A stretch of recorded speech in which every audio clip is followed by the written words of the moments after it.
Bueno, muchísimas gracias, Laura, nuestra querida coordinadora de la Universidad Libre del Ambiente, y nuestro coordinador, Federico Maciocchi, el doctor, un amigo y una persona muy experta en todos estos temas. Muy contento de poder estar iniciando esta jornada con la presencia hoy de un destacado jurista, amigo, como el doctor Aldo Novak, ex compañero de la querida Facultad de Derecho de la Universidad Nacional.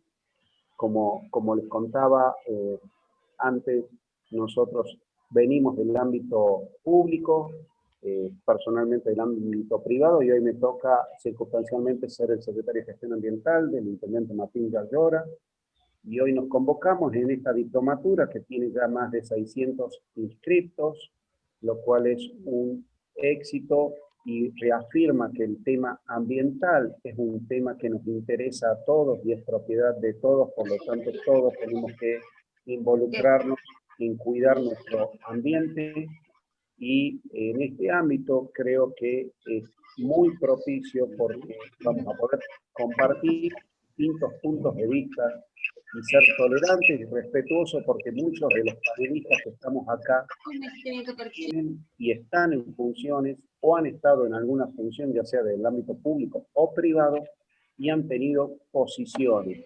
Y creo que las diferencias es lo que más nos nutre a todos nosotros. Esto lo digo porque en nuestro panel de docentes destacado hay personalidades y personas del foro ambiental, del mundo ambiental, que han hecho un aporte al ambiente, y puede ser discutido o no, pero creo que este es el ambiente para trasladar su visión, su experiencia, y nosotros ser respetuosos de todo y cada una de las opiniones que escuchemos.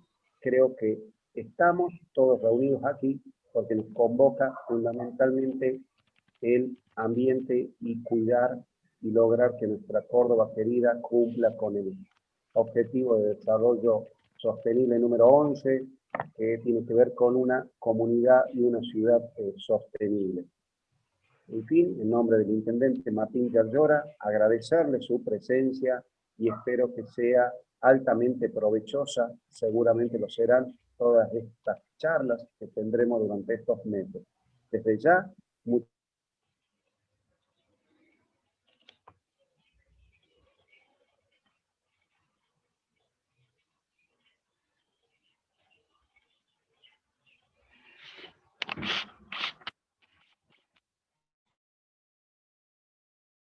doctor Aldo Novak, diría sí, que comiences nomás usted con la clase. Muchas gracias por tu presencia.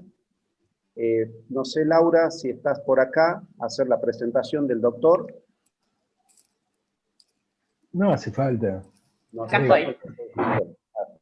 Bueno, para presentarles a todos, el doctor Aldo Novak es magíster en Derecho y Argumentación. También es profesor titular por concurso de la Cátedra B de Derecho de los Recursos Naturales y Ambientales y ex juez civil. Así que bueno, con ustedes. Bueno, Laura. Muchas gracias, Laura, por la presentación. Quiero agradecer nuevamente ya en forma pública a Jorge Foloni, con quien nos conocemos desde hace muchos años, de la Facultad de Derecho, siempre preocupados por la institucionalidad de esa facultad. Y bueno, realmente lo que le dije en privado, de que celebro este tipo de eventos, porque evidentemente, y máxime con este tenor de participación, no hace más que poner en acción, tornar operativos instrumentos muy valiosos de lo que es la política y la gestión ambiental, como son la información, la educación en materia ambiental, tanto formal como no formal, y que estas dos son instrumentales a su vez de la participación ciudadana, que es un recaudo hoy ineludible, fundamentalmente en algunos aspectos de la toma de decisiones, de cuestiones que hacen a la problemática ambiental, que como nos involucra a todos, esto es la democracia participativa, es lo enriquecedor en cuanto a que las decisiones tengan en cuenta, o por lo menos valoren, la opinión mayoritaria de la ciudadanía, de las comunidades, que son colectivos que se ven afectados a veces por cuestiones ambientales que en otras épocas no se resolvían por esta vía, y que en gran medida esto, y sobre todo cuando se vaya terminando de consolidar como modalidad, enriquece totalmente lo que es la dinámica de la sociedad, porque esta sociedad, yo siempre digo, necesita intervenir en el ambiente. Desde que la humanidad nació como recolectores y cazadores, para alimentarse, para vestirse, el hombre se ha nutrido de la naturaleza, y eso es ineludible mientras haya seres humanos en el planeta. Esta relación hombre-naturaleza es una relación constante en la problemática, y es un poco el eje transversal de lo que pretendo hacer como exposición. Sé de la cantidad de inscriptos, sé que es un auditorio muy variado en su conformación. Me llevó tiempo, hasta minutos antes de conectarme, he estado eliminando algunas filminas, cambiándolas de lugar, porque realmente mi idea fue intentar hacer un espectro de desarrollo que, cumpliendo con la pauta que se me dio de hablar de la introducción en el derecho ambiental y un marco conceptual y normativo, sea realmente llevadero para los que tienen alguna formación jurídica en materia ambiental, y aquellos que, aún teniendo formación jurídica, no se han involucrado hasta ahora en las cuestiones ambientales, y de aquellos que no tienen una formación jurídica, sino de otro tipo de profesionalidad, o no, pero que están sumamente preocupados por esta problemática, lo cual en sí ya es lo más valioso.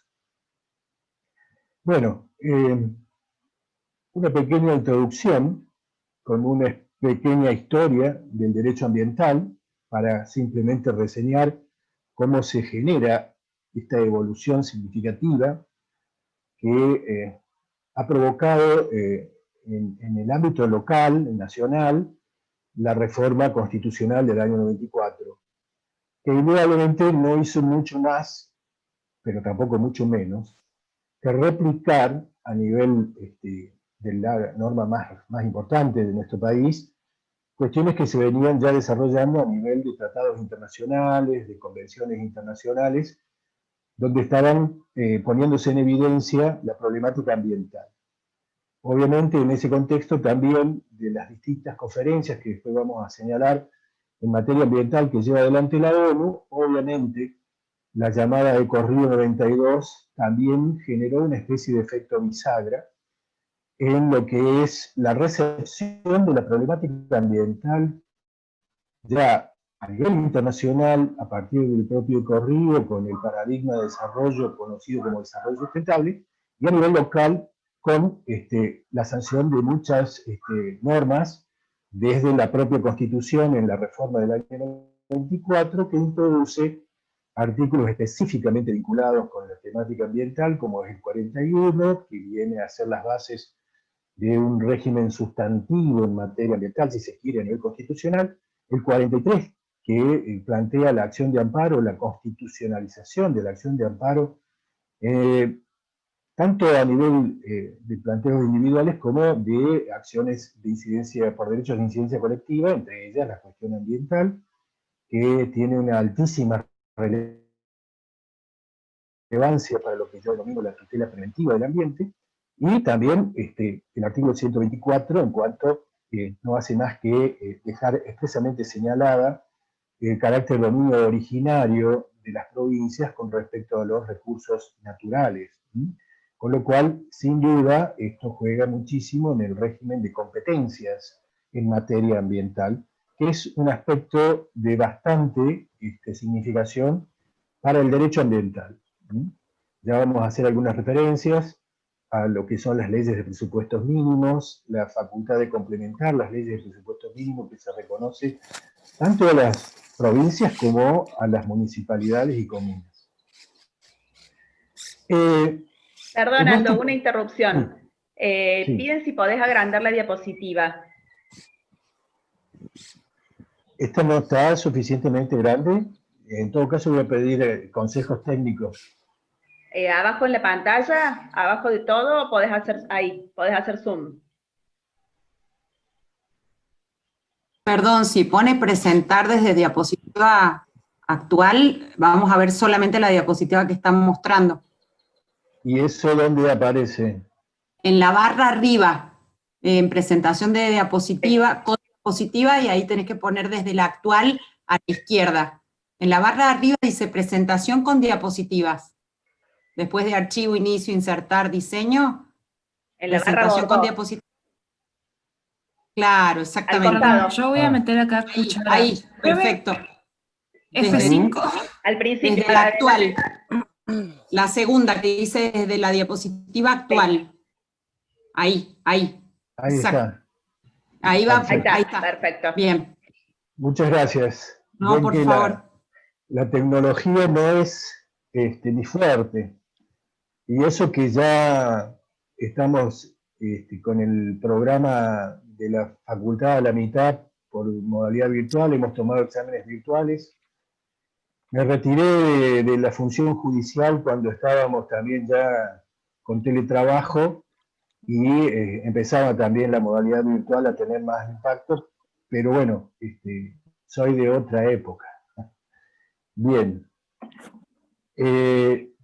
Estábamos en esta primera filmina donde estábamos haciendo un pequeño correlato histórico y obviamente la relación del hombre con la naturaleza estaba presente desde lo que significó en la Facultad de Derecho de la Universidad Nacional de Córdoba el precedente inmediato del derecho, de la cátedra de Derecho Ambiental, que era el viejo derecho agrario, forestal y minero que ustedes habrán oído hablar.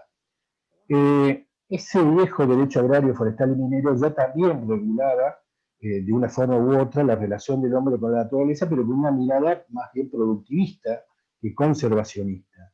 Entonces, ese fue el precedente. Es más, cuando desde esa cátedra a la cual yo me había acercado por ser hijo de productor rural y una maestra, y me pareció que era la vía más apropiada para rendir un homenaje a ambos, ingresar a la cátedra de Derecho Agrario, es donde, al poco tiempo, siendo yo un joven docente, nos convocan desde el decanato de la facultad para tratar el tema de quién se iba a hacer cargo de esta problemática, que en ese momento se hablaba más de ecología, derecho ecológico que de ambiente, y para sorpresa de nosotros que íbamos, digamos, no digo resignados, pero claramente convencidos que íbamos a tener que ser los que en definitiva abordáramos esta nueva problemática para el contexto de ese momento, nos encontramos con que había gente de derecho penal y decía, ojo, que el delito ambiental es nuestro, gente del derecho civil que decía, perdón, pero los daños ambientales, la responsabilidad por daño ambiental son cuestiones del derecho civil. Los profesores del derecho público, tanto constitucional como provincial, empezaron a reivindicar también que había responsabilidades y deberes de los estados que obviamente los involucraban en materia ambiental, e incluso siempre, como anécdota decimos, una de las mayores sorpresas fue que gente del derecho a la navegación decía, y con justa razón, uno de los primeros desastres ambientales fue los derrames petroleros de los buques, y eso es un problema de navegación. Y ahí tomamos conciencia rápidamente de que realmente la problemática ambiental es tan amplia, es tan diversa, involucra tantas cuestiones que provoca, como yo suelo decir, una contaminación que dio lugar a que, paradójicamente, esto diera lugar al nacimiento del derecho ambiental. Respetando algunos resabios de cuestiones que quedaron en algunas asignaturas, tenemos un esquema hoy elaborado desde hace ya varios años, donde se abordan las cuestiones más trascendentales del derecho ambiental, pero siempre con la relación hombre-naturaleza como efecto de base, digamos. Pero también me interesa señalar en este aspecto que la interdisciplinariedad también es externa. Así como tenemos esta interdisciplinaridad interna y nos hemos nutrido y retroalimentado con estas otras ramas del derecho a quienes les toca, en parte, la problemática ambiental, no hay duda que el derecho necesita, a los fines de intentar regular las conductas de las personas, nutrirse del conocimiento de las demás ramas de la ciencia, ni que hablar de la biología, de la geología, de la ingeniería. Por eso es que la problemática ambiental es interdisciplinaria. Y el derecho ambiental reconoce una interdisciplinaridad interna, o sea, hacia el interior de las ramas del derecho, y una interdisciplinaridad externa que nos pone en contacto permanente con medicina, con biología, con química, etc. Porque son desde allí que los conocimientos fuertes, duros de la humanidad, después son abordados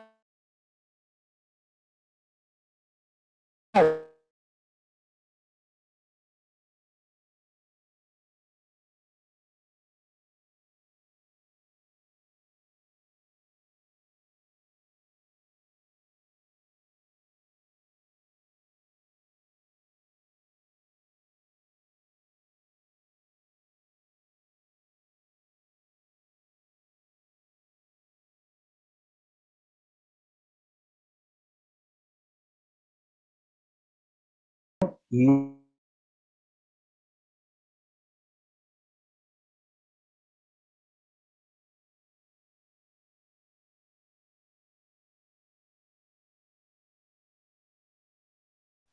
¿a qué refiere el artículo 41 de la Constitución Nacional cuando habla de un ambiente sano, equilibrado y apto para el desarrollo?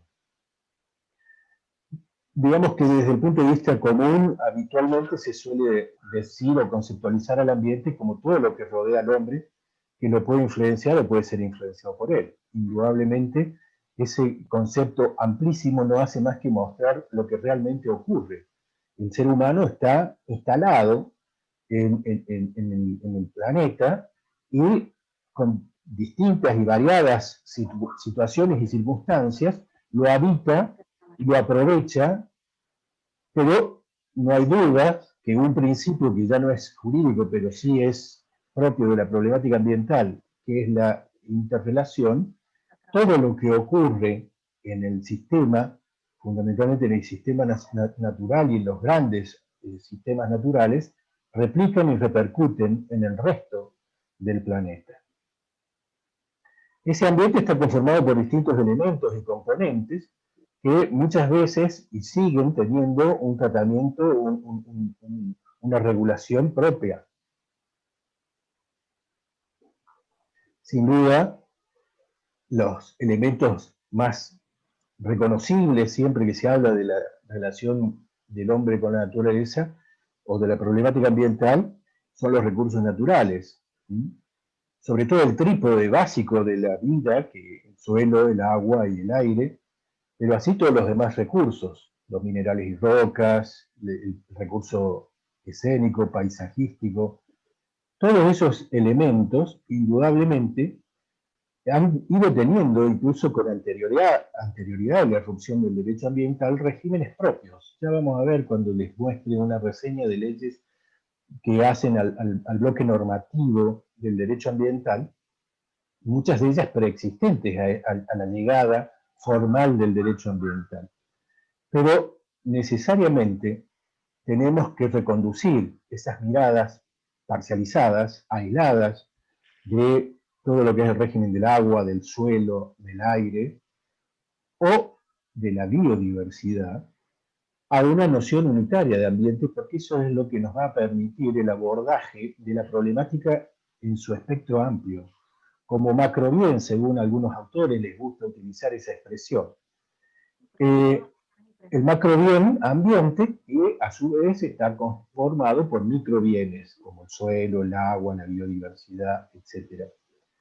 Esto indudablemente nos pone en contacto primordialmente con la dimensión natural del ambiente, pero más allá de que es muy dificultoso que desde el derecho ambiental se pueda abordar acabadamente la dimensión cultural y sobre todo la dimensión social, no podemos desconocer que si el derecho humano al ambiente, que es una perspectiva que también hay que saberla distinguir, es una cuestión obviamente altamente relacionada con el derecho ambiental, pero estamos hablando de un derecho humano, un derecho fundamental.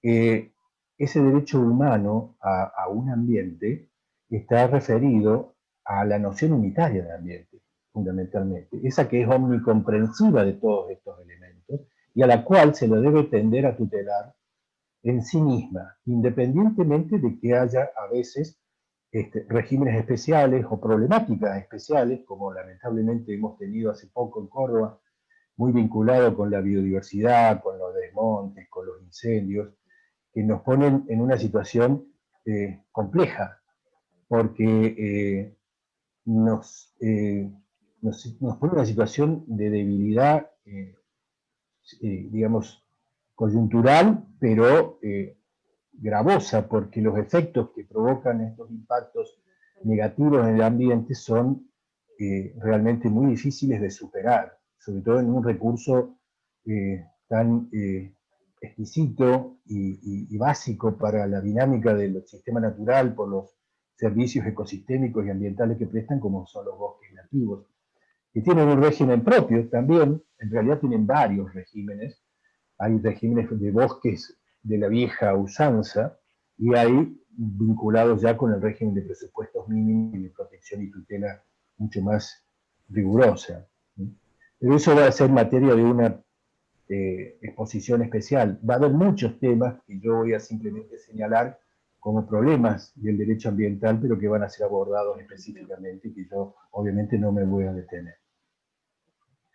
Desde el punto de vista jurídico, esa noción unitaria de ambiente que les hice referencia, o macro bien ambiente, omnicomprensivo de todos los elementos,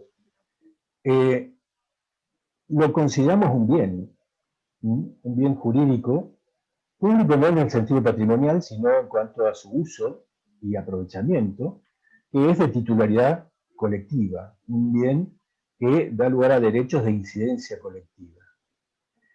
Ese derecho de incidencia colectiva, obviamente cuando es afectado o es dañado, provoca un daño a ese derecho de incidencia colectiva. Pero al mismo tiempo replica o repercute en el derecho humano que cada uno individualmente tiene a gozar de un ambiente en los términos del artículo 41. Con lo cual se superponen allí, se solapan la afectación al derecho de incidencia colectiva, porque nadie tiene derechos exclusivos sobre el ambiente, y la afectación al derecho humano de cada individuo a un ambiente con determinadas características. Quizás, al decir algún especialista, características que ya por hoy es muy difícil de encontrar en el mundo de la naturaleza. Un ambiente prístino que no esté ya impactado por el ser humano. Debemos ser conscientes que el hombre impacta constantemente en el ambiente, en mayor o en menor medida. Nosotros con respirar contaminamos, como le digo siempre a mis alumnos. Pero es el efecto acumulado o cuando se producen grandes impactos lo que debe ser materia de preocupación para adoptar medidas. No por nada el artículo 27 de la Ley General del Ambiente, cuando da un concepto de daño ambiental y empieza a regular sobre daño ambiental colectivo, pone como referencia que para dar lugar a la acción por daño ambiental colectivo, el daño tiene que ser relevante. Ya vamos a hacer alguna referencia a cuándo consideramos que el daño es relevante, pero es cierto que hay infinidad de actividades que provocan un daño que no van a dar lugar a acciones. De hecho, nosotros habitualmente generamos residuos y a veces cumplimos con la normativa y cumplimos con la triple R de reducir, reusar y reciclar, pero muchas veces esto no es así y estamos en pequeñas medidas llevando adelante comportamientos que degradan el ambiente. Y si esto es acumulado, el efecto obviamente también es acumulado. Siempre me gusta citar esta frase de Gil Domínguez, un constitucionalista, con quien no comparto algunas otras posturas, pero en esto me parece que ha sabido reflejar esta referencia de que desde una teoría general de dogmática constitucional, la fórmula de derechos de incidencia colectiva en general aloja tanto los derechos colectivos indivisibles, objetivamente colectivos, entre los cuales está el ambiente, como a los derechos colectivos individuales homogéneos, subjetivamente colectivos. La Corte Suprema, con anterioridad a la sanción del Código Civil y Comercial, que entró en vigencia el 1 de agosto del 2015, ya había hecho lugar a una decisión de admisión, porque esta no es la sentencia que dictó parcial en el 2008, sino cuando admite la competencia originaria en la causa Mendoza, el famoso leading case, que realmente la Corte hizo gala como en función de las facultades extraordinarias que le da la Ley General de Ambiente a los tribunales que intervienen en ese tipo de procesos, logró en 2 años dictar una sentencia, si bien parcial, resolvió una cuestión que si estuviera o hubiera tenido que tramitar desde el origen en un juzgado de primera instancia, es muy probable que todavía esté tramitando en primera instancia. No obstante, la Corte admitió, salvo por los reclamos individuales, la competencia y en 2 años produjo una sentencia parcial. Y en ese entonces, mucho antes de la sanción del Código Civil y Comercial, ya la Corte, más allá de lo valioso del párrafo en general, por razones de tiempo voy a destacar esa referencia que dice que el ambiente es un bien que pertenece a la esfera social y transindividual. Lo dice en el 2006. En el año 2015, el 1 de agosto, entra en vigencia el Código Civil y Comercial, y si bien celebramos que introduce y vincula la problemática de los derechos de incidencia colectiva y en especial del ambiente a un mundo que siempre fue propio del derecho común, del derecho privado, yo siempre digo, nos ayuda, nos complementa, nos da una fuerza excelente porque provoca un efecto expansivo de lo que es la toma de conciencia de cómo se debe respetar la naturaleza, el ambiente en general. Pero nosotros ya teníamos un régimen propio que por los artículos 1, 2 y 1709 del Código Civil y Comercial conforma régimen especial, leyes especiales, con lo cual en general tenemos que recurrir a la propia normativa ambiental. Pero insisto, es absolutamente valioso este aporte que ha hecho el derecho común, el derecho civil y comercial a partir de allí, porque significaron ambos postulados. Este artículo 14 tiene alta significación, primero por un aspecto que dio lugar a muchos comentarios, algunos cuestionamientos. Cuando ingresó en comisiones en el Congreso de la Nación, la división tripartita de reconocimientos de derechos que tenía el proyecto fue reducida a bipartita. Se eliminó como categoría a los derechos de incidencia, a los derechos individuales homogéneos, que respondía a la categoría que había sido, digamos, dogmáticamente y pretorianamente establecida por la Corte Suprema en el famoso caso Alavi, que no hizo más que además tomar algunos precedentes y redondear allí esta noción de derechos individuales homogéneos, que para aquellos que no están involucrados con el mundo del derecho, lo que significa es hacer una referencia, por eso un poco esa cita de Gil Domínguez, a que estamos hablando de derechos que son subjetivamente colectivos.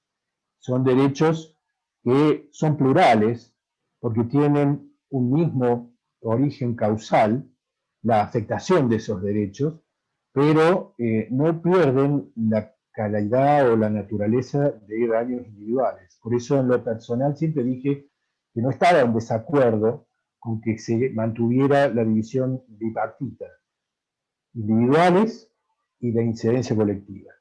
Los individuales homogéneos que van a subsistir en el efecto doctrinario, en el efecto jurisprudencial, porque ya están instalados por esa vía pretoriana, por la Corte, son valiosos a la hora de resolver acumuladamente, por acciones colectivas, pero subjetivamente colectivas, pretensiones, por ejemplo, en el marco del derecho del consumo, donde muchas pretensiones son de similar tenor, y a lo mejor individualmente nadie tendría interés porque no es de entidad el reclamo, cuando se hace en forma acumulada tiene una significación distinta. Hay entidades que trabajan en materia de derecho al consumo que obviamente son las que suelen concentrar ese tipo de reclamos y hacer acciones colectivas a ese tenor. Pero cuando hablamos de ambiente, estamos en en la otra categoría.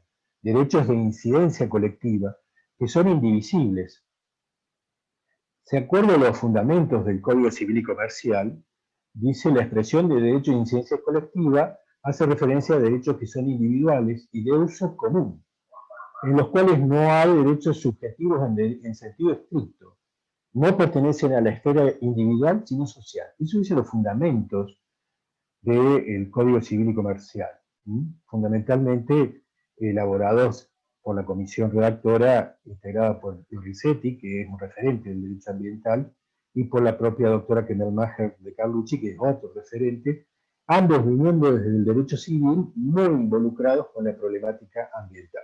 Se puede compartir o no alguna de sus opiniones, pero no hay duda de su relevancia y su pertinencia en el involucramiento de las cuestiones ambientales. También decimos que no son ni públicos ni privados y que nadie es titular exclusivo de esa noción unitaria de ambiente, de ese macro bien, a la vez que varios o todos son sus beneficiarios. Y que el disfrute individual de cada uno no está limitado por el concurrente disfrute de los demás miembros. Eso es, en términos generales, la perspectiva de la relación del hombre con esta noción unitaria de ambiente. Nadie nos puede decir, por eso también las sentencias en materia ambiental son erga omnes, porque no podemos tabicar y admitir una demanda de un vecino que pretendía que no se le contamine el aire y decir, bueno, a partir de ahí usted tiene derecho a tabicar y nadie le va a poder afectar su aire. No, es un bien común de naturaleza social y que nadie tiene derechos exclusivos sobre el ambiente. El otro artículo altamente significativo de la sanción del Código Civil y Comercial es el artículo 240. Bueno, perdón, para cerrar el 14, que no solo trata esa división de las dos categorías de derechos que reconoce, sino que también expresamente, porque está en ese capítulo inicial donde trata aspectos de suma relevancia en el espectro jurídico general, el abuso del derecho, está también en el artículo 9, la buena fe, también de alta importancia en el derecho ambiental, al punto que está receptado en uno de los principios de la Declaración de Río del año 92, la obligación de actuar de buena fe de las personas y de los estados en materia ambiental. Pero acá expresamente se deja constancia que la ley no ampara el ejercicio abusivo de los derechos individuales cuando puede afectar el ambiente y a los derechos de incidencia colectiva en general. Ahí hay un postulado absolutamente categórico. La ley no va a amparar. Esto lo refuerza con el artículo 240, donde establece los límites al ejercicio de los derechos individuales sobre los bienes. Y expresamente dice que el ejercicio de los derechos individuales sobre los bienes mencionados en las secciones anteriores, que es todo el espectro de los bienes, públicos, privados, etc., debe ser compatible con los derechos de incidencia colectiva. Debe conformarse a las normas y no debe afectar el funcionamiento ni la sustentabilidad de los ecosistemas, de la flora, la fauna, la biodiversidad, el agua, los valores culturales, el paisaje, entre otros, según criterios previstos en ley especial. Ahí está una más referencia a la ley especial, igual que el 1, el 2 y el 1709. Este desagregado que hace el artículo cuando habla de la biodiversidad, la fauna, el agua, los valores, el paisaje, no hace más que hacer una especie de desagregado de esos elementos más relevantes o más representativos de la noción unitaria del ambiente.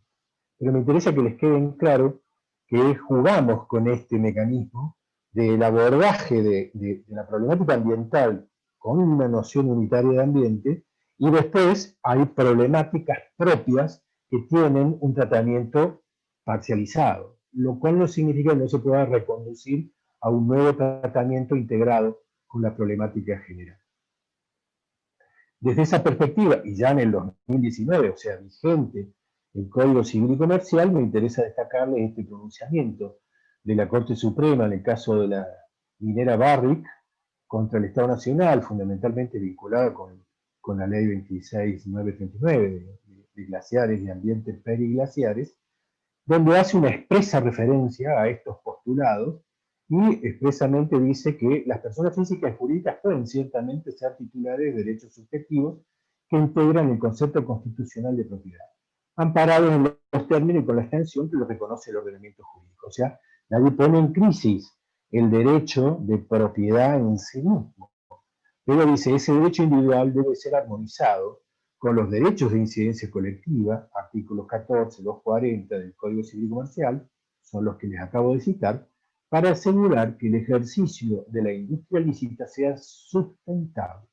Artículos 1, 2, 4 de la Ley General del Ambiente 25675. Fíjese en la relevancia, la significación que tiene este mensaje de la Corte, máximo tribunal de la Nación, máximo tribunal en materia constitucional, porque en definitiva nos está diciendo, señores, el derecho de propiedad está reconocido, garantizado, pero no pueden violentarse derechos de incidencia colectiva. Y esto es importantísimo, porque en el uso que se hace de los bienes privados, muchas veces no se toma conciencia de que se está comprometiendo el derecho de los demás.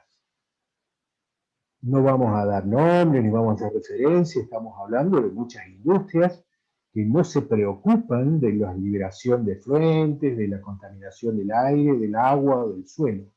O productores agropecuarios que no les importa, no les preocupa, no solo la afectación de un recurso que si bien le corresponde a lo mejor o no en propiedad, no deja de ser un recurso natural y que está en alguna medida alcanzado por ese postulado de que el dominio originario de esos recursos les pertenece a las provincias.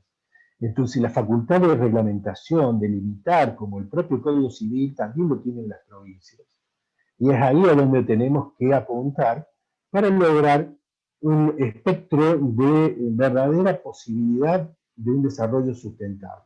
Aquel desarrollo que ponga en situación de encuentro el desarrollo puramente económico con los límites y los umbrales que nos marca la naturaleza. Ese es el punto de encuentro en que tenemos que buscar, porque actividades inocuas puras no hay. Tenemos que llevar adelante actividades productivas respetando los límites y los umbrales que nos fija la naturaleza.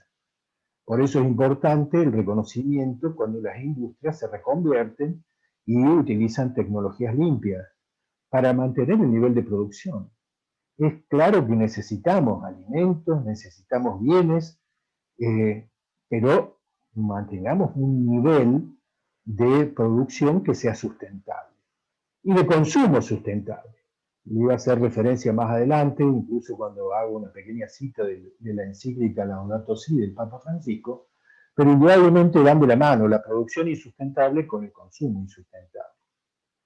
Porque por un lado tenemos básicas decisiones de empresas que buscan el negocio en la comercialización de los productos y no en prestar un servicio y una tecnología que sea de utilidad y perdure para los seres humanos. Yo me acuerdo, seguramente entre los 600 y pico inscritos habrá gente de mi edad, que en los orígenes los autos no se cambiaban con tanta regularidad, las heladeras duraban 10, 15 años, los teléfonos celulares cuando surgieron, que ya estamos en épocas mucho más actuales, por ahí tenían una durabilidad relativa, pero más que nada por una cuestión de las baterías. Después el litio nos dio un poco más de perspectiva de duración, pero no era porque fracasara o fallara los sistemas. Pero hoy están estos diseños que están con la fecha de vencimiento. Y la gente, lamentablemente, las personas, entran en esa variable y entran en lo que el Papa llama la cultura del descarte. y entonces por ahí cambiamos los vehículos para que no se pongan, no se desgasten tanto, ni se desvaloricen. Cambiamos los celulares porque este es más moderno, porque tiene más prestaciones, aunque el otro estaba funcionando con cierta normalidad. Esa cultura del descarte nada favorece al sistema natural, sigue al sistema económico, obviamente. Entonces, ahí empezamos con algunos niveles de conflicto. Otro artículo que está referido a esto en el Código Civil y Comercial es el artículo 1094, cuando hace referencia al consumo sustentable. El consumo sustentable no avanza más que en esa expresión, no puede dársele otro alcance que este, de que la producción sea sustentable, pero el consumo también sea sustentable. Estamos viviendo épocas donde la humanidad es altamente demandante de la naturaleza.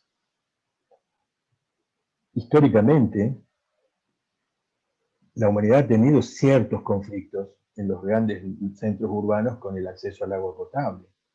El agua dulce del planeta es el 3% nada más. Ni hablar de la energía. Hoy somos sumamente dependientes. Esto que estamos haciendo ahora, imagínense que tuviéramos un corte de luz, estaríamos absolutamente condicionados a no poder continuar.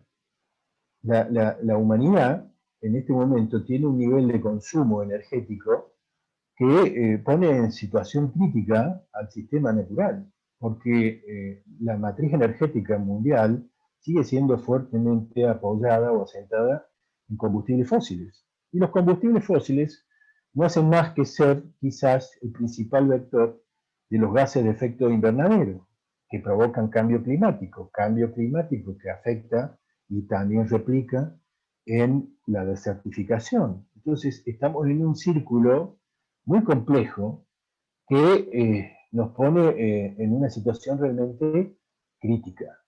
El desarrollo sustentable se supone, entre los otros postulados, que por ahí no terminé de cerrar la idea, pero muchos de ustedes deben saber, tiene como un espectro muy importante lo que es preservar el derecho a un ambiente sano, equilibrado y apto para su desarrollo, tanto para las generaciones presentes como para las generaciones futuras. Eso nos pone en una situación de realmente entender que estamos avanzando en un nivel de degradación del sistema que no estamos cumpliendo con esos postulados, con esas pautas. No obstante, dejo sentado lo que después quizás lo iba a aclarar. Las generaciones futuras no son un abstracto, una construcción simbólica, algo que va a venir el día de mañana. Nosotros convivimos con las generaciones futuras. La humanidad es un continuo. Hoy están naciendo bebés, están muriendo personas. Las generaciones presentes estamos conviviendo ya con generaciones futuras. Obviamente no con todas. Se supone que muchas van a venir con posterioridad, pero no son una cuestión lejana. Las generaciones futuras están con nosotros. Son nuestros hijos, nuestros nietos, nuestros bisnietos el día que los tengamos. Toda esta problemática y la clara percepción de que el actuar del hombre es el que en gran medida está comprometiendo el logro del desarrollo sustentable, que no deja de ser una creación del propio hombre, esta elaboración del desarrollo sustentable, pero es claramente el efecto, sobre todo a partir de la industrialización, el que está provocando un impacto en el sistema muy superior a la capacidad de homeostasis o la resiliencia misma del sistema de adaptarse a los cambios, a los impactos que el hombre le está provocando. Entonces, ahí aparecen una cuestión que pone en crisis la centralidad del ser humano en la relación del hombre con la naturaleza. Y aparecen una cierta evolución, esto no es un número clausus, es simplemente la enunciación de distintas miradas filosóficas y éticas en torno a esta relación del hombre con la naturaleza. Y obviamente partimos de lo que se consideró los inicios, una relación antropocéntrica fuerte. El hombre, el dueño, el señor de la naturaleza, no tenía ninguna obligación para con la naturaleza, podía aprovechar libremente de ella. Cuando empieza a advertirse que esto no puede mantenerse, que se provocan efectos que van provocando una degradación mayor de la que el sistema puede recibir, aparece ya una tesis que se conoce como dominio responsable de la naturaleza, con obligaciones negativas. El hombre puede aprovecharse de la naturaleza, no pierde su centralidad, pero tiene que limitarse a no provocar un impacto mayor del que la naturaleza puede recibir. O sea, una obligación negativa. Como esto tampoco provocaba cambios en el espectro mundial, obviamente se empezaron a levantar banderas de antropocentrismo débil, que en ese contexto para mí es que se elabora la noción de desarrollo sustentable. Y en el antropocentrismo débil o moderado ya no solo hay obligaciones negativas, sino también obligaciones positivas, la obligación de recomponer el daño ocasionado. Y ese es un poco, desde mi óptica, la recepción que tiene Ecorrío 92, con los 27 principios de declaración de Río, y donde también digamos, se incubaron la Convención de Diversidad Biológica o Biodiversidad, la de Cumbre Climática, de Cambio Climático, la de certificación, o sea, grandes convenciones que tienden a tratar de poner en mejor posición la relación del hombre con la naturaleza. Pero, evidentemente, aparecen también visiones un poco más extremas. Aparece el biocentrismo de Naes, el derecho de los animales, el especismo de Peter Singer, que algunos pueden aparecer hasta posiciones extremas. El ecocentrismo de Leopold o el geocentrismo de Lovelock con la tesis de Gaia, y lo que obviamente creo que merece un especial reconocimiento, esa visión, esa cosmovisión propia de los pueblos originarios, sobre todo de los pueblos andinos, que dan lugar a lo que se conoce como el sumar causai, que es el buen vivir o vivir bien, que no es más ni menos que vivir en armonía con la naturaleza, que debería ser un objetivo de todas las comunidades y de todas las personas individualmente. Como les dije varias veces, la ONU ha ido teniendo eventos y además también nosotros tenemos receptados en la Constitución Nacional y con vigencia al mismo rango que la Constitución, los tratados de derechos humanos. Y estos tratados de derechos humanos, como la Declaración Americana de Derechos y Deberes del Hombre, la Declaración Universal de Derechos Humanos, la Convención Americana de Derechos Humanos, en cuyo contexto está el Protocolo de San Salvador, con una expresa referencia en el artículo 11 a un derecho a un medio ambiente sano. Estamos hablando donde claramente se establece o se mantiene la centralidad de los seres humanos. En ese contexto, las conferencias de la ONU, obviamente, en materia ambiental, desde el año 72 en adelante, cada 10 años, han tenido mucha relevancia.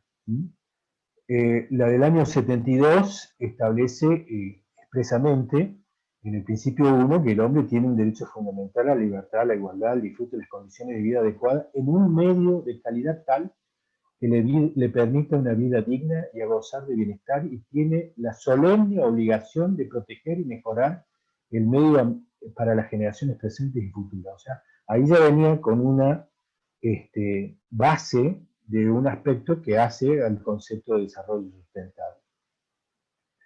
La Asamblea de 1982, que no fue en un ámbito distinto, como suelen ser generalmente estas asambleas vinculadas con la problemática ambiental, como ha sido esa del 72 en Estocolmo, o la de Río, tanto la del 92 como la del 2012, y en Johannesburgo la del 2002.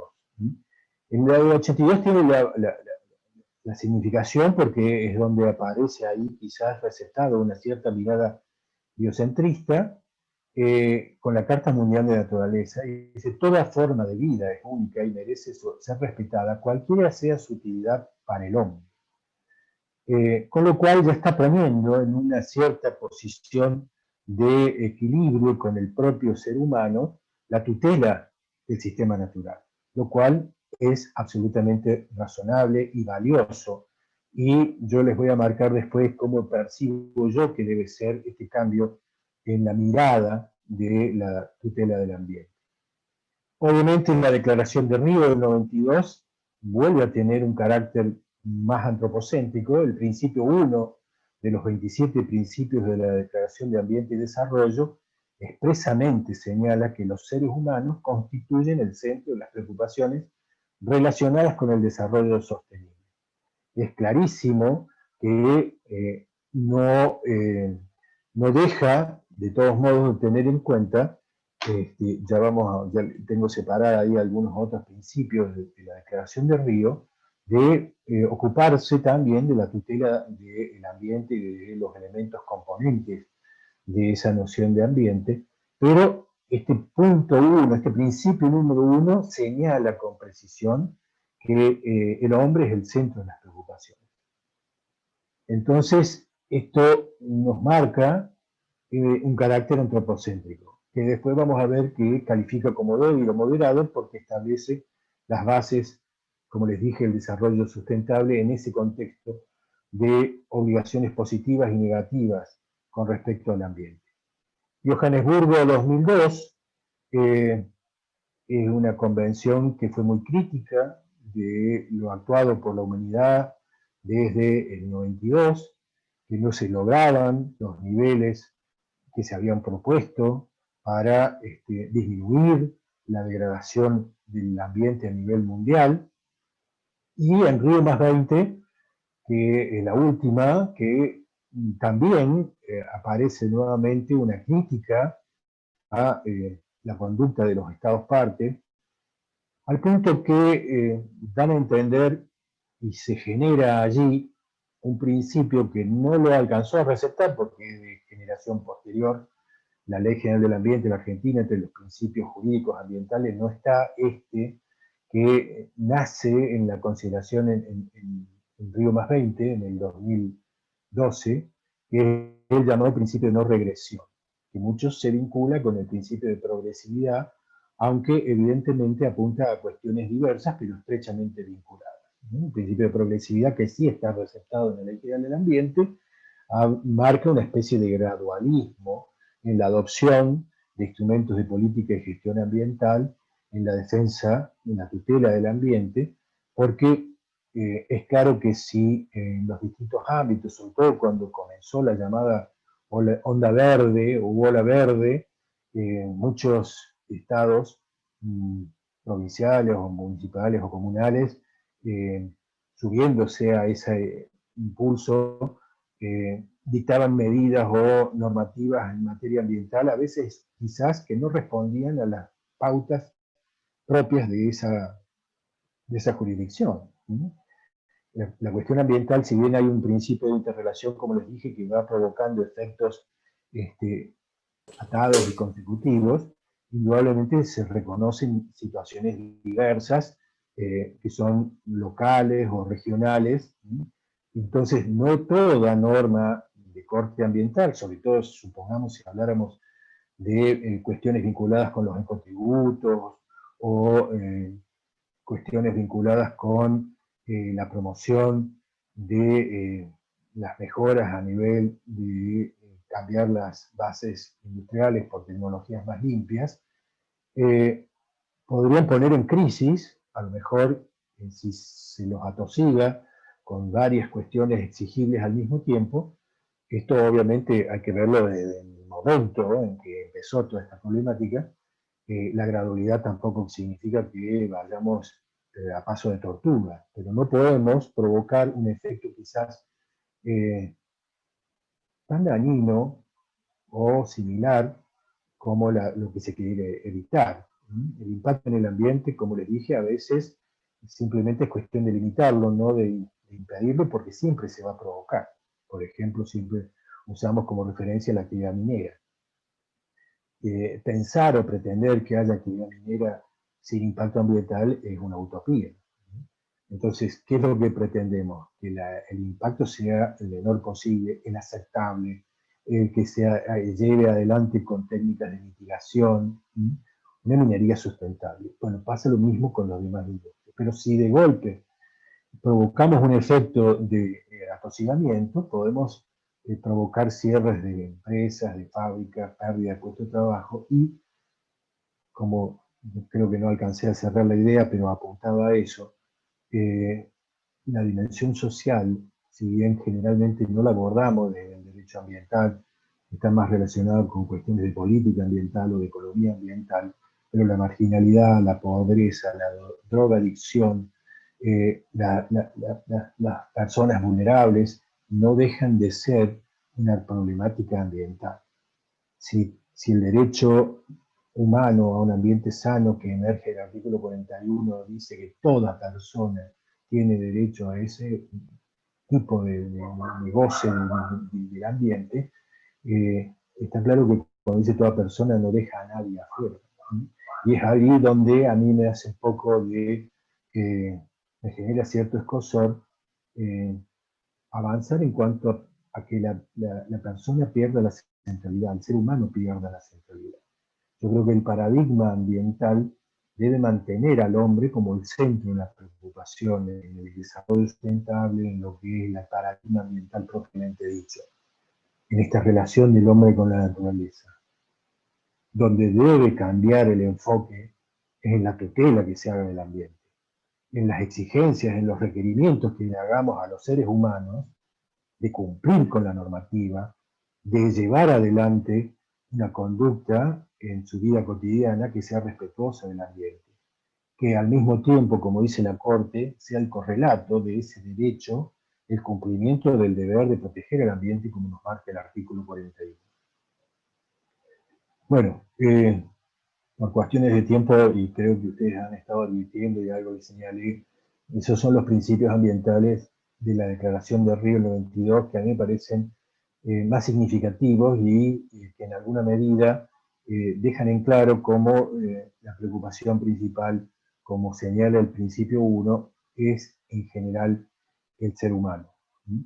Pero fíjense el artículo 7, el principio 7, como establece que los estados deberán cooperar con espíritu de solidaridad mundial para conservar, proteger y restablecer la salud y la integridad del ecosistema de la Tierra. En esta convención del 92 está presente tanto en la Declaración de Río como en la Cumbre de Cambio Climático, como en lo que es la tutela de la biodiversidad o diversidad biológica, como en la Convención de Lucha contra la Desertificación y la Sequía, el postulado de que en materia de estas cuestiones ambientales los estados reconocen que hay responsabilidades comunes pero diferenciadas. Y obviamente es muy claro cómo los países desarrollados son más reacios a pretender asumir compromisos de protección del ambiente. Lo que pasa con Estados Unidos y la Convención de Cambio Climático, el Protocolo de Kioto, el Acuerdo de París, no es más que la cabal muestra de cómo al mundo desarrollado a ese nivel de un capitalismo salvaje no le interesa el resto de la humanidad. Me hace acordar a un viejo titular de cátedra que nos ponía no como directiva, pero decía, muchas personas se suben al techo y patean la escalera.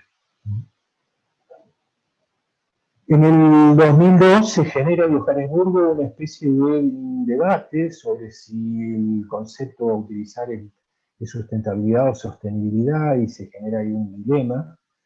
Yo, para consumo propio, pero siempre lo traslado porque creo que alguna base, no digo con rigor científico, pero sí de espectro de la realidad, yo le encuentro a cómo les suelo trasladar a mis alumnos un intento de diferenciar sustentabilidad de sostenibilidad. Hay quienes avanzan en cuanto uno tiene más vinculación con las ciencias biológicas, otros con la economía. Yo digo que un desarrollo es sostenible cuando tiene en cuenta los límites umbrales de la naturaleza. lo cual es un paso formidable para considerarlo en relación a cuando no se tenía para nada en cuenta. Pero para mí la sustentabilidad está sobre la base de apoyarnos en los límites y umbrales y desde allí proyectar el desarrollo. Creo que es lo que estrictamente sí nos podría dar mucho más garantías de logro, de llegar a buen puerto con un aprovechamiento del sistema natural respetando la capacidad de homeostasis y la resiliencia de los sistemas. Ya les hice referencia a esto de la responsabilidad intergeneracional, que convivimos con las generaciones futuras, y una responsabilidad intrageneracional, que también lo he visto en algunos autores planteándolo como un requerimiento, por esto de que tenemos muchos congéneres que la están pasando muy mal, y eso nos debe llevar a una preocupación al mismo tiempo que las generaciones futuras. Por eso me parece valioso señalar que la responsabilidad debe ser intra e intergeneracional. Bueno, esta problemática y en un contexto similar a los postulados que se toman en el Correo 92, fundamentalmente sobre la base del llamado informe jurídico Brundtland, que fue el informe que dio lugar al desarrollo de la cumbre en el Correo 92, que es un informe elaborado por una comisión que presidía quien era la primer ministra noruega, Gro Harlem Brundtland, por eso es conocido con ese nombre, y ese informe fue el que sirvió de base, y obviamente con el tratamiento que recibió, después salieron las convenciones, la declaración de Río, pero sin duda se sentaron algunos lineamientos que después fueron tenidos en cuenta. Ese informe fue cuestionado, incluso durante la misma convención, por fundamentalmente países del mundo oriental, que sostenían que el informe respondía prioritariamente a una mirada occidental de la problemática ambiental. Pero bueno, había sido elaborado durante 5 años previos a la convención y fue puesto en debate en esa convención. Ni hablar entonces de la relevancia que tiene el artículo 41, como les dije, como régimen sustancial constitucional en materia de ambiente. Insisto con esto de que todos los habitantes gozan de un derecho a un ambiente sano, equilibrado y apto para el desarrollo. Habla de las generaciones futuras y tienen, ahí cierra el primer párrafo, el deber de preservarlo, cosa que a veces no se tiene presente a nivel colectivo y a nivel individual ni hablar. Todos tenemos el deber de preservarlo.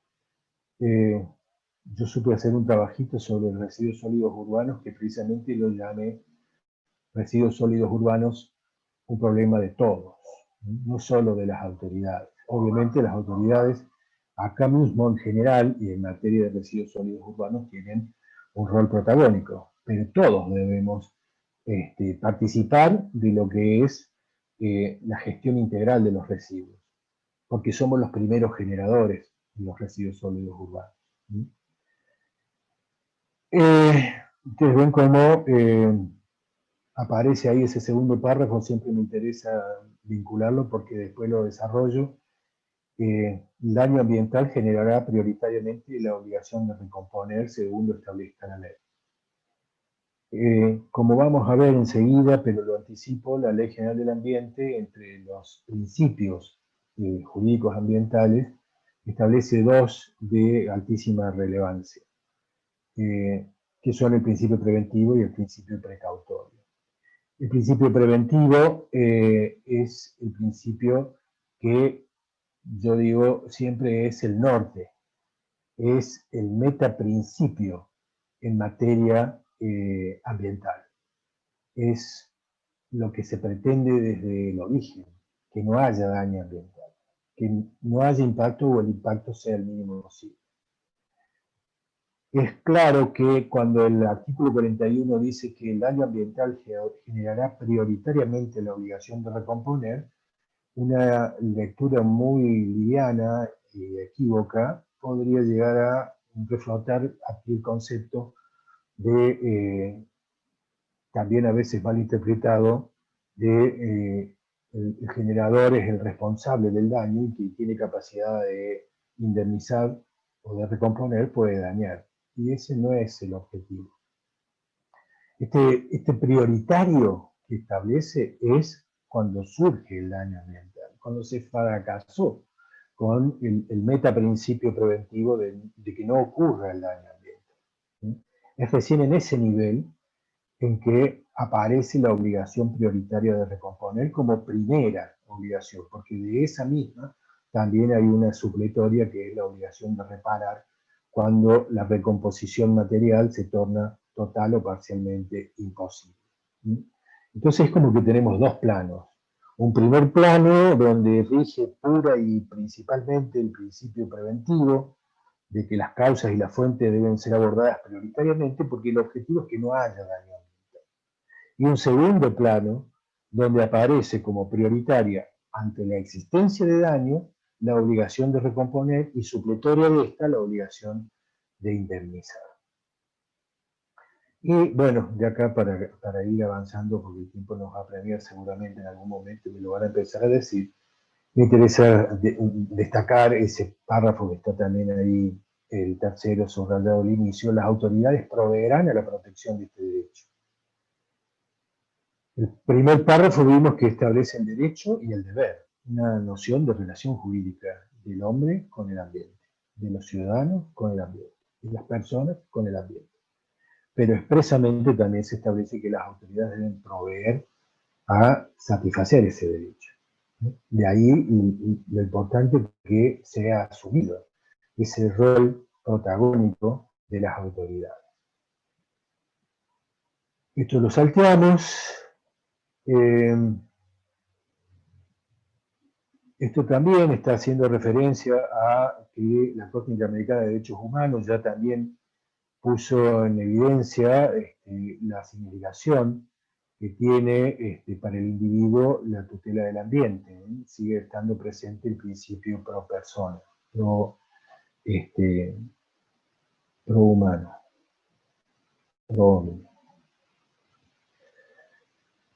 Esto, como les dije, provoca una crisis en la relación, en esas distintas concepciones que vimos, que fueron coexistiendo en algunos casos, algunas fueron sucediendo a otras y otras nunca se fueron quitadas del espectro de consideración.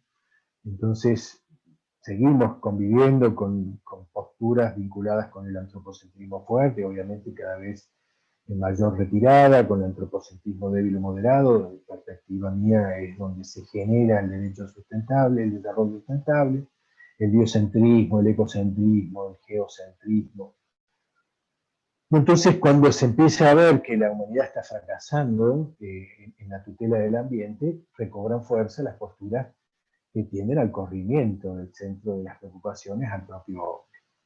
Y vuelven a la escena posturas vinculadas con el derecho de los animales, de Peter Singer, el especismo del antropocentrismo, sostiene en algún momento Peter Singer, o de los derechos de la naturaleza, incluso aquellos que tienden a cambiar la concepción de una justicia ambiental por una justicia ecológica, reflotando el alcance o la significación de la dimensión natural del ambiente. Y, obviamente, en ese contexto también cobran impulso estas cosmovisiones de los pueblos originarios que históricamente han tenido una relación mucho más sabia con la naturaleza y han tenido una vida armoniosa, ¿sí?, con la naturaleza. Vamos a saltear esto. En la Pampa contra Mendoza, un histórico conflicto por el río Atuel entre estas dos provincias, con una primera decisión de hace más de 20 años y con una nueva revisión que todavía no ha tenido un pronunciamiento definitivo pleno, pero sí ya la Corte ha ordenado, por ejemplo, algunas medidas provisorias para, de alguna manera, resguardar los derechos de la Pampa, para que el río Atuel no se seque en determinado momento porque Mendoza cierra el grifo. Esto está vinculado con una ley de presupuestos mínimos, una de las primeras, la ley de 25688 de cuencas hídricas, que por ahí es cuestionada quizás con algo de razón, en cuanto a que es una ley que excede el contexto de los presupuestos mínimos, porque entra en cuestiones vinculadas con la gestión del recurso, que no sería propio del Congreso de la Nación, sino de las jurisdicciones locales. Pero bueno, la Corte acá expresamente me interesaba señalarles este párrafo que dice: la visión basada en un modelo antropocéntrico puramente dominial, que solo repara en la utilidad privada que una persona puede obtener de ello, o un bien de utilidad que restringe la actividad del Estado, ha mutado hacia un modelo ecocéntrico o sistémico. Esto es fuerte, porque importa un desplazamiento del antropocentrismo como esta perspectiva de una centralidad del ser humano. Ahora, si ese corrimiento a un modelo ecocéntrico va a ser a la hora de establecer el enfoque para la tutela del ambiente, no me parece mal. Pero que liminarmente se sostenga que en cambio el hombre debe perder la centralidad, me parece demasiado fuerte, me parece que compromete el derecho humano al ambiente y el principio pro homine.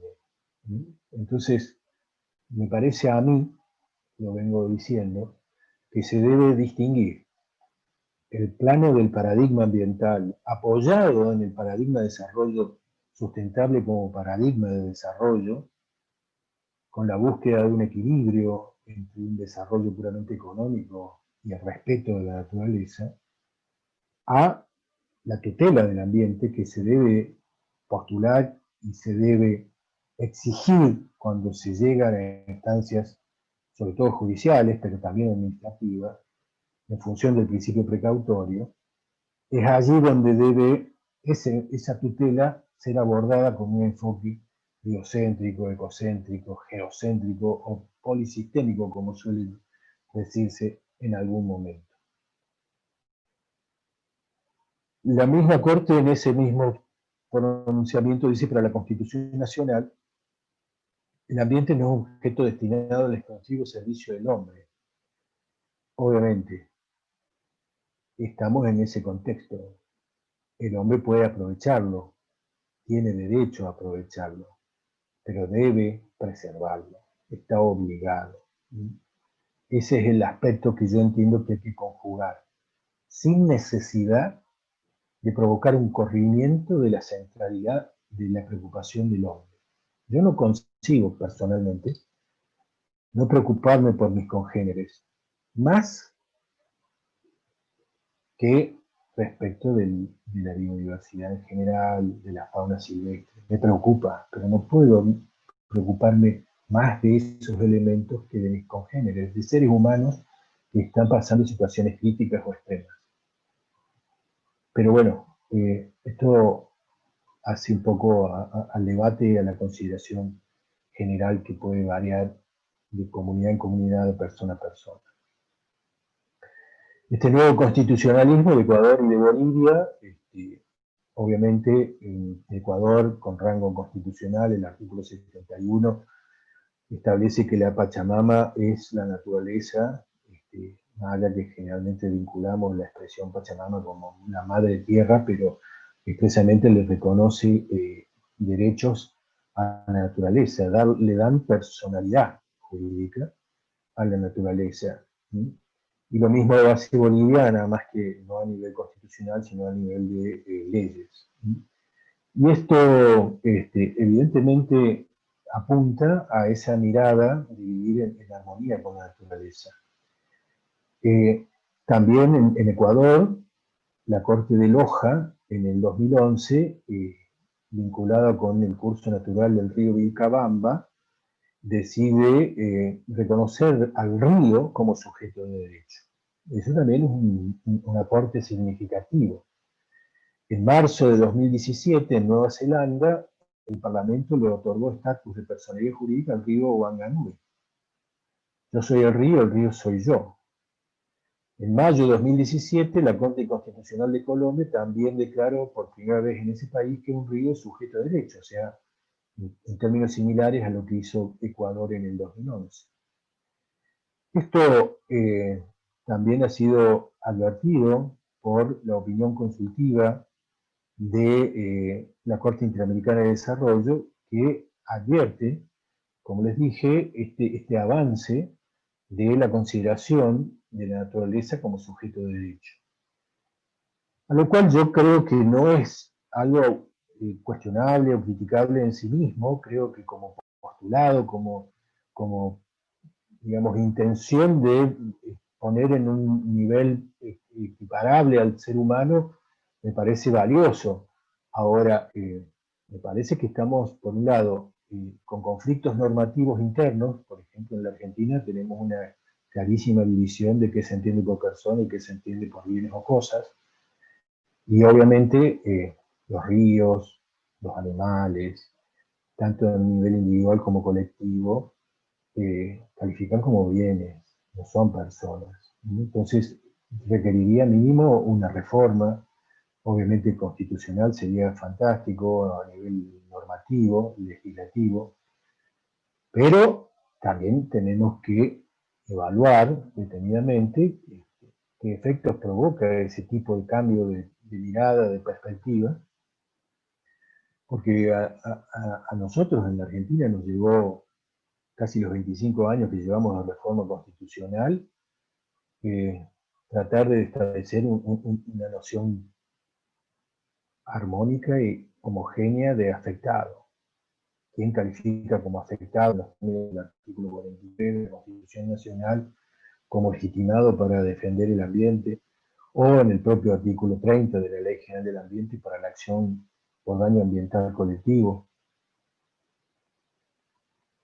¿Quién estaría legitimado que sea medianamente un legitimado o dos para defender o representar a un río, a una cuenca, a una especie?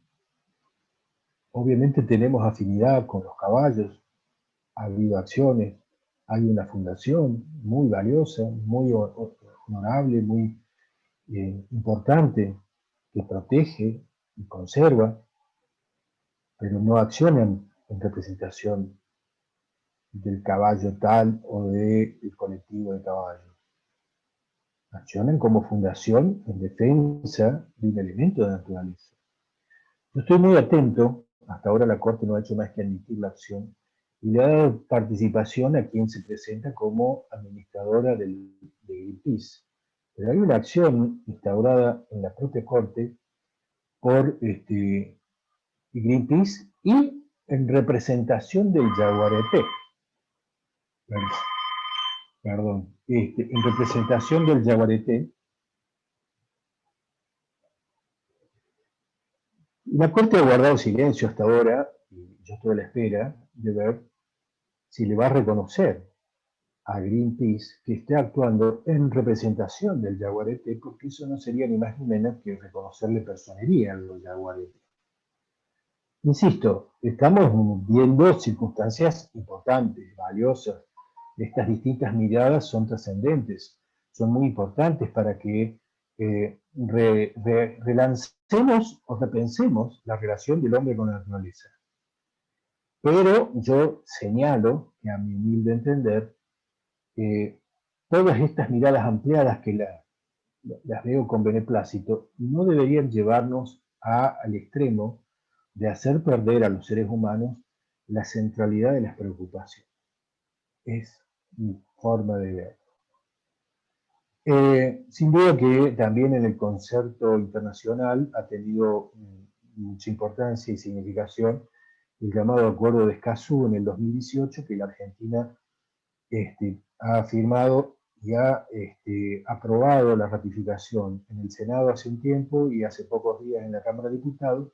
Todavía no se ha convertido en ley, pero es cuestión de días seguramente, y esto va a incorporar definitivamente en el espectro de la normativa de base en materia ambiental este acuerdo de Escazú, que va a estar ratificado y que expresamente ya tiene incorporado el principio de no regresión, que ahí me quedé trunco cuando veníamos hablando, que es el que se vincula con el principio de progresividad. Yo les decía que no hay, este principio de progresividad marca la gradualidad con que se deben incorporar los instrumentos de política y gestión, pero el principio de no regresión que se instaló en el 2012 en Río +20, precisamente criticando que la humanidad no avanza, y el principio de no regresión apunta a decir que por lo menos no retrocedamos, plantemos banderas, ¿no?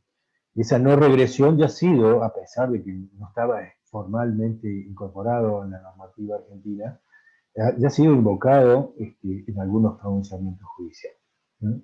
Así que sin duda a partir de ahora con mayor razón. Este acuerdo de Escazú que regula fundamentalmente, digamos, postula pautas para los estados partes vinculados con la información y la participación pública en lo que es la tutela del ambiente para América Latina y el Caribe, tiene además, y eso es importante destacarlo, un capítulo dirigido a que debe ser también protegidos los propios ambientalistas, porque se da cuenta de una serie de atentados que han sufrido aquellos que, digamos, en una actitud heroica han asumido la defensa del ambiente. Por ahí no somos conscientes, muchos, que quienes llevan adelante ese tipo de luchas están luchando por el colectivo, ¿no?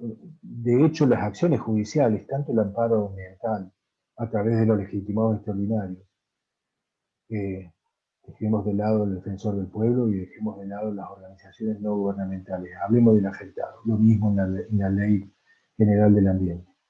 El afectado no está actuando en derecho propio, está actuando en representación de un colectivo.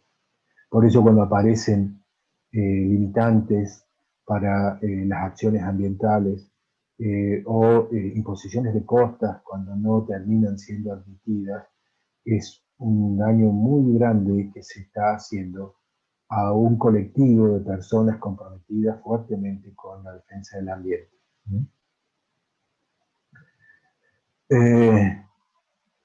Obviamente también está, desde no hace mucho instalado, desde el 2015, esta agenda en 2030 que establece los objetivos de el desarrollo sustentable a nivel nacional. El principio 12 es el que hizo referencia el 11, perdón, el doctor Foloni en el inicio, creo, o por lo menos lo hizo cuando estuvimos conectados. Indudablemente son 17 objetivos, de los cuales, si ustedes los ven con detenimiento, yo ahí los resalté, el 13, el 14 y el 15 son los que tienen una referencia directa con cuestiones del sistema natural. Todos los demás apuntan fundamentalmente a lograr objetivos con relación a los seres humanos, ¿no? Simplemente como ejemplo ven poner fin a la pobreza, poner fin al hambre, garantizar una vida sana, garantizar una educación inclusiva, igualdad de género, disponibilidad de agua y gestión sostenible. Todos son postulados claramente dirigidos a atender la situación de las personas, que lamentablemente muchas veces no se toma noción real de los problemas que están atravesando otras personas. Y creo que, obviamente es muy difícil encontrar un aspecto positivo en este contexto de pandemia que estamos viviendo, pero creo que realmente ha reforzado la preocupación por los demás. Superada esta situación, que en algún momento seguramente se logrará, ojalá que sea pronto, que las vacunas tengan éxito, sin duda para mí, vamos a encontrarnos con un ser humano con otra perspectiva, por lo menos en muchos de ellos. Hay muchos conflictos y causalidades en materia ambiental. Por ahí he hecho simple enunciación de algunos que no hace falta que me detenga y se los marque en evidencia, ustedes los pueden ir leyendo. Sí me aferro a ese último, que para mí es el verdadero conflicto, el verdadero centrismo que debemos dejar de lado los seres humanos, que es el egocentrismo. La única preocupación es el uno, o, con mucha suerte, la familia de uno. Si sorteamos ese centrismo, si nos despojamos del egocentrismo, es donde creo que es mucho más factible que la humanidad logre salir de esta situación tan crítica, tan gravosa desde el punto de vista sanitario y también desde el punto de vista social, porque está impactada la economía del planeta. Creo que, insisto, nos vamos a encontrar con seres humanos con otra perspectiva de lo que debe ser la relación del hombre con la naturaleza. En ese marco de esa serie de eventos gravosos, y van a tener también ustedes una presentación específica de los conflictos socioambientales, seguramente se van a desarrollar varios de esos que he señalado. Me interesa remarcar este informe del Comité de Derechos Económicos, Sociales y Culturales de la ONU con respecto a la Argentina en el año 2018, donde estos expertos señalaron preocupación por los planes de explotación a gran escala de combustibles fósiles no convencionales, gas de esquisto y petróleo de esquisto, mediante fracturación, o sea, en fracking. Y expresamente se hace referencia a vaca muerta. Es un problema serio. Económicamente no está claro si es una solución, pero está claro que ambientalmente provoca impactos. Esas fracturas hidráulicas, hay generalmente contaminación de las napas, y además está un tema que no sé si está definitivamente resuelto. Los derechos de los pueblos mapuches son parte de esos terrenos. También expresó preocupación, y son dos temas creo que para mí muy relevantes, de los impactos que estamos provocando en gran medida en nuestro país, sin duda. Este es un informe propio, pero que replica en muchos lugares del planeta, ni hablar Brasil, que está muy preocupado por el aumento en el uso de pesticidas y herbicidas que incluyen glifosato, a pesar de los graves impactos adversos a la salud y al medio ambiente de muchos de ellos, en especial del glifosato, señalando como probablemente cancerígeno por la Agencia Internacional de la Investigación sobre el Cáncer, de la Organización Mundial de la Salud.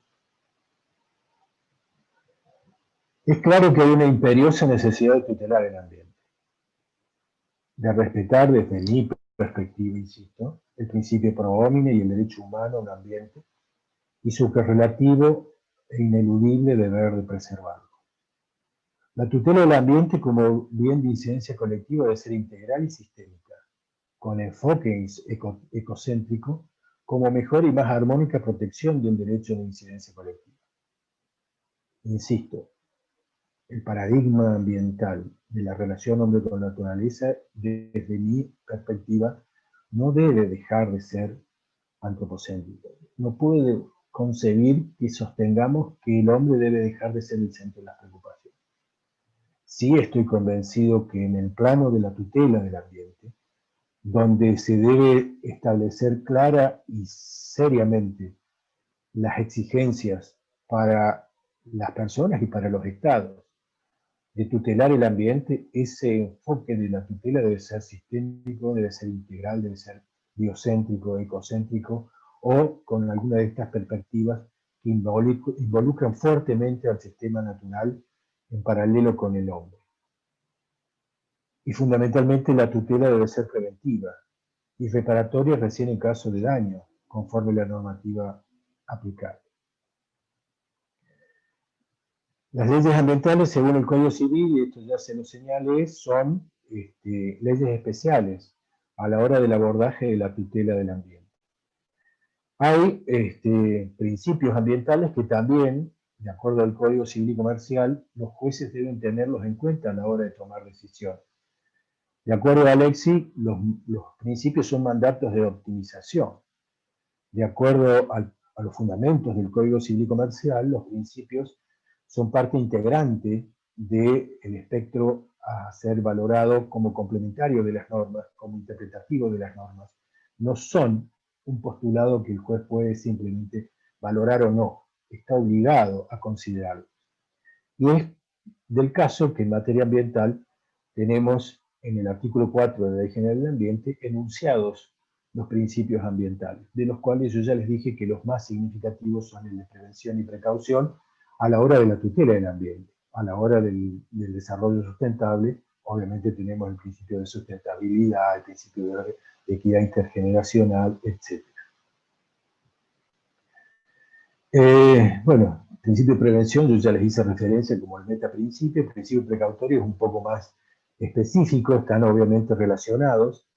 Yo siempre sostengo que el principio precautorio está principalmente dirigido a las autoridades, porque son ellas las que podrían omitir tomar medidas, aún en supuestos donde haya grave riesgo de daño grave o irreversible, que invoquen la ausencia de información o de certeza científica para no adoptar medidas o postergar en defensa del ambiente. Obviamente el principio precautorio que está recetado en la Ley General del Ambiente involucra, y no creo que esté mal, la falta de información o de certeza científica, porque hay aspectos que evidentemente las autoridades necesitan mayor información y no despejar una incerteza científica.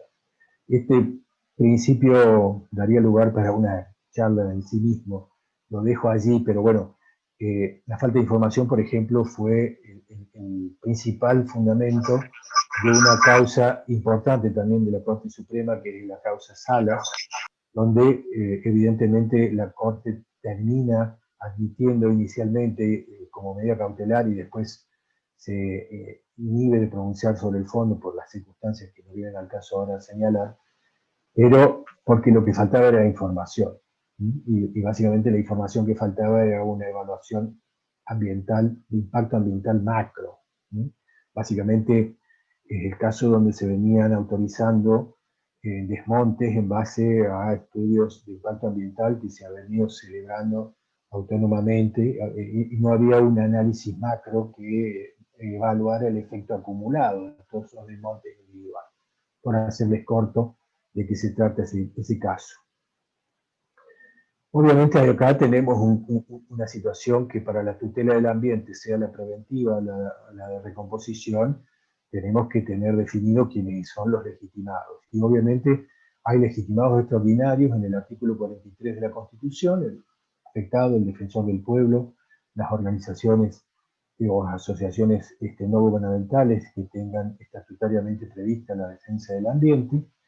Obviamente, esto para el amparo en materia ambiental se complementa con el artículo 30 de la Ley General del Ambiente, que dejando de lado esa limitación de legitimados extraordinarios que hizo el constituyente, amplía el marco abiertamente de legitimados a toda persona que persiga el cese de la actividad que provoca el daño ambiental.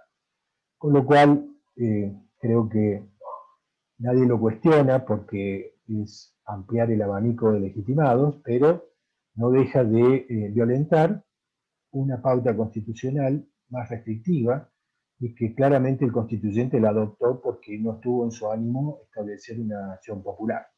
Pero no obstante vino el legislador y la estableció.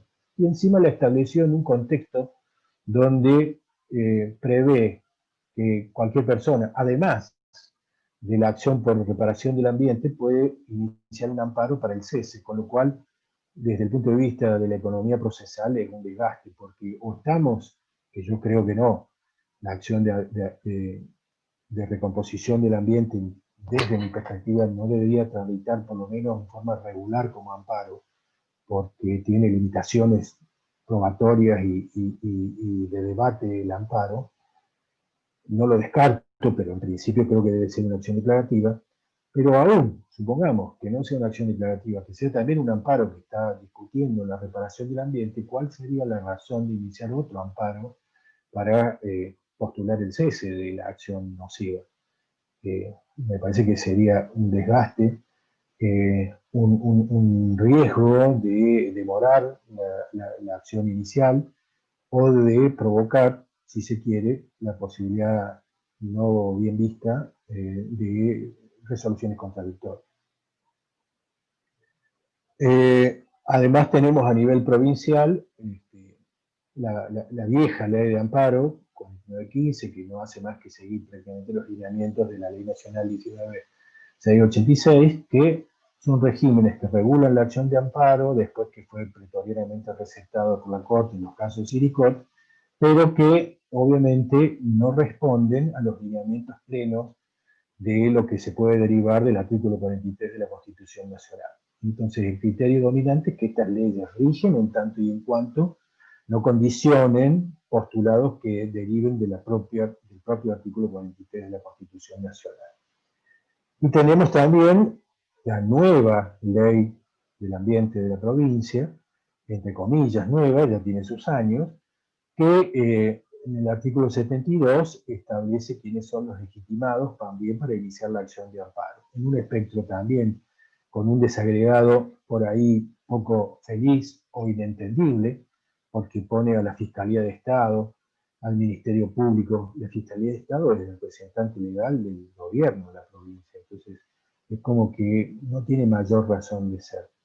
Pero además, bueno, tiene otras críticas, la acción de amparo que regula a partir del artículo 71, que no es el momento para que yo las haga, pero obviamente desde mi perspectiva comete errores graves en la recepción de esa figura del amparo ambiental en la ley provincial.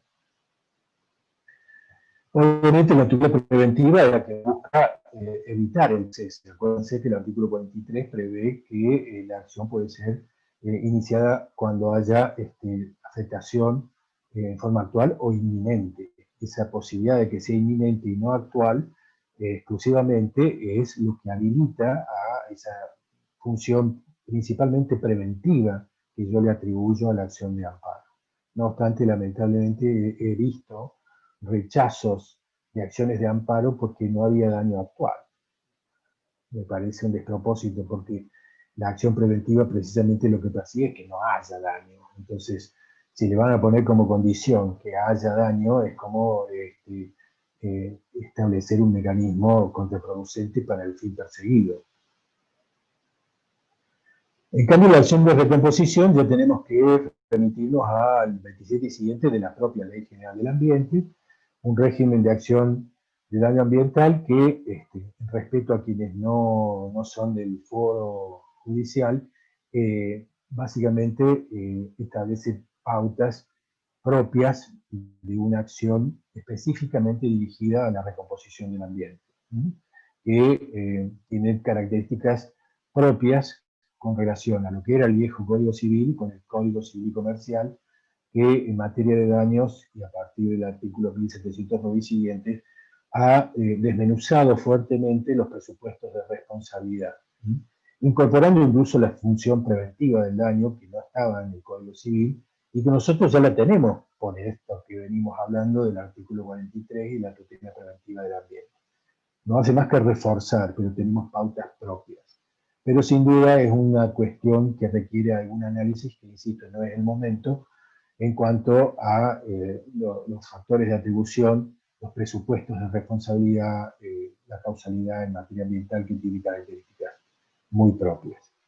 Yo le señalé antes, sí, el carácter relevante que establece el artículo 27 cuando define o conceptualiza el daño ambiental, y obviamente allí el carácter relevante lo solemos encontrar fundamentalmente correlacionándolo con el artículo 6 de la Ley General del Ambiente, cuando da la noción de presupuestos mínimos y establece que es una norma que pretende primero una vigencia en todo el territorio del país, cosa que después creo que intencionalmente ratifica, quizás en forma innecesaria, el artículo 241 del Código Civil Comercial, aparece como que hay legisladores provinciales o concejales que no terminan de entender que las leyes de presupuestos mínimos rigen en todo el país, que no son leyes de adhesión, que no requieren adhesión o complemento más que realmente establecer pautas para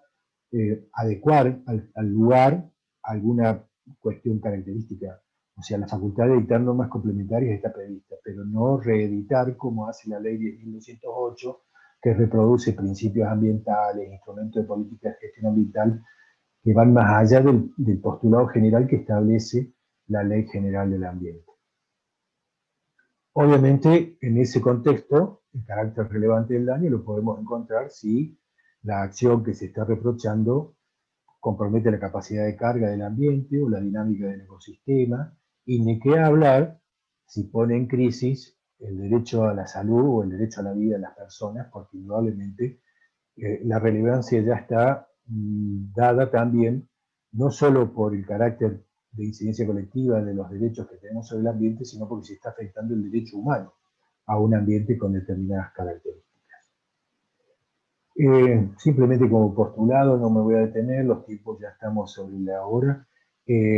En el actual contexto jurídico, cualquier daño individual que pueda tener una persona con motivo de un evento ambiental, un episodio ambiental, corre por el régimen común. Eso no es por eso quien actúa como damnificado en los términos del artículo 30 de la Ley General del Ambiente, lo está haciendo en representación del colectivo. Sus daños individuales, sus reclamos individuales, los tiene que hacer valer. Desde mi óptica separadamente, hay quienes admiten que pueden tramitar en forma conjunta, creo que no, por razones sustanciales y procesales que no voy a desarrollar ahora.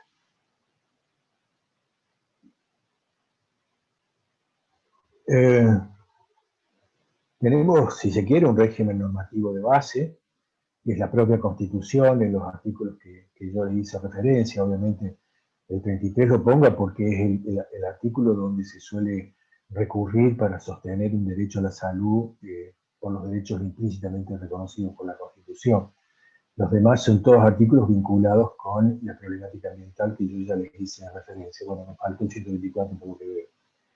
En la Constitución provincial también tenemos derechos específicamente vinculados con el ambiente.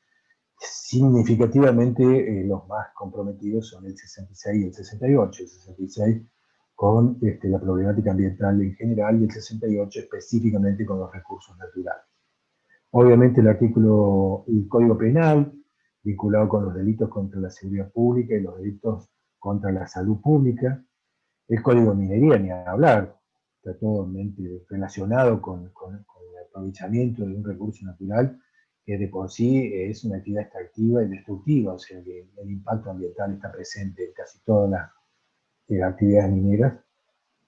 El Código Civil y Comercial, en los artículos que les cité, además del 1024, ¿se acuerdan? Con respecto al consumo sustentable, el 1973 es el equivalente al viejo 2618, el artículo que regula las relaciones de vecindad, la normal tolerancia, el problema con los ruidos, los olores, etc. Las leyes de presupuesto mínimo ni a hablar, sin duda, todas son leyes dictadas en el contexto del artículo 41 de la Constitución Nacional como facultad extraordinaria que se le otorga a la nación, porque como vimos por el 124, el dominio originario de los recursos naturales pertenece a las provincias, con lo cual serían ellas las que tienen la facultad de regular todo lo que sea el aprovechamiento de estos recursos, pero en forma extraordinaria, en la sanción del artículo 41, los constituyentes establecieron esta facultad de dictar las leyes de presupuestos mínimos, de protección en materia ambiental. Y ahí la crítica de la 25.588 de que excede el carácter de ley de presupuestos mínimos e incursiona en cuestiones vinculadas con la gestión del recurso cuando obliga a la conformación de los comités de cuencas interjurisdiccionales en el caso de aquellos ríos que atraviesan más de la provincia. La Ley General del Ambiente tiene una relevancia dentro de las leyes de presupuestos mínimos por sí misma. El artículo 1 establece el bien jurídicamente protegido, que como ustedes ven es un desagregado de la gestión sustentable, la protección adecuada del ambiente, de la diversidad biológica, un desarrollo sustentable, pero además fija objetivos de política ambiental, establece el orden público ambiental en el artículo 3, fija los principios de política ambiental, regula los instrumentos de política y gestión ambiental, entre ellos quizás los significativos estudios de impacto ambiental dentro del contexto de la evaluación de impacto ambiental, el ordenamiento ambiental del territorio, fija las bases del sistema federal ambiental y su instrumentación a través del COFEMA, un organismo preexistente a la reforma constitucional, pero que tomó impulso fuertemente, el Consejo Federal del Medio Ambiente, que lo integra el Estado Nacional, todas las provincias y la Ciudad Autónoma de Buenos Aires,